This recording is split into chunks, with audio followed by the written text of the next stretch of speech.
Hey, what's up, guys? Welcome back. It's Sunday, November 16th, 2014. I'm Jeremy, talking about what you can do today to make tomorrow better. I hope you forgave somebody yesterday and you still showing people you love and appreciate them.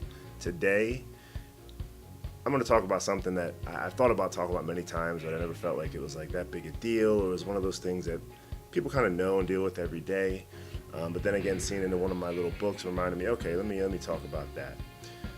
The book says, to describe the point I was going to talk, it says, choose being kind over being right.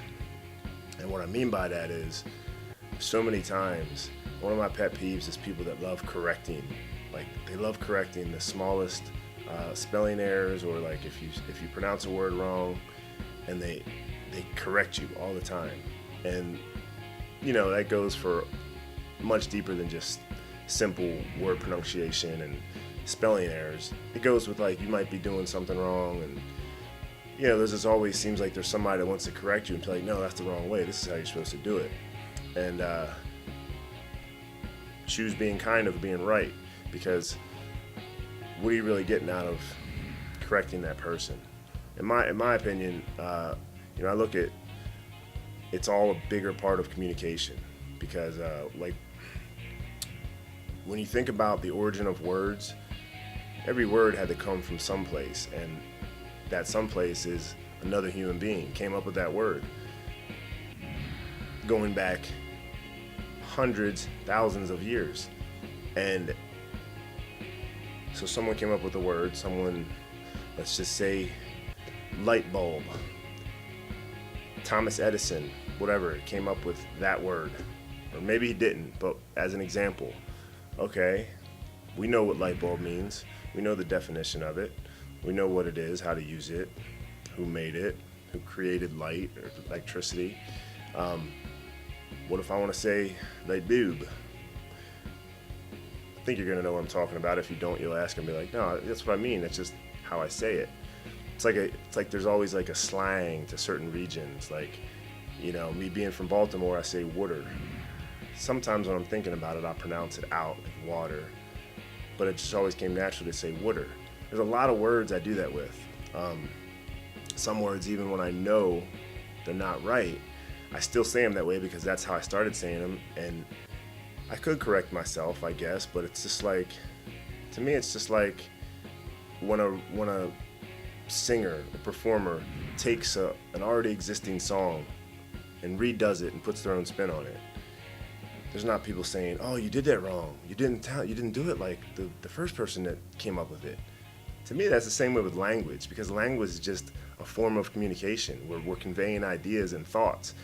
And they're just descriptors, they're just adjectives.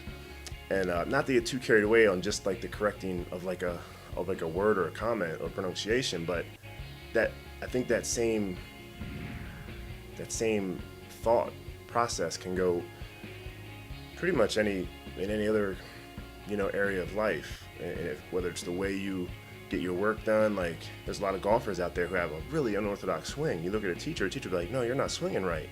But you know what? Guys like Jim Furyk, guys like there's a whole bunch of golfers that have really awkward swings, but they're still amazing. They're still just as good as, if you're a pro athlete, obviously you're pretty good.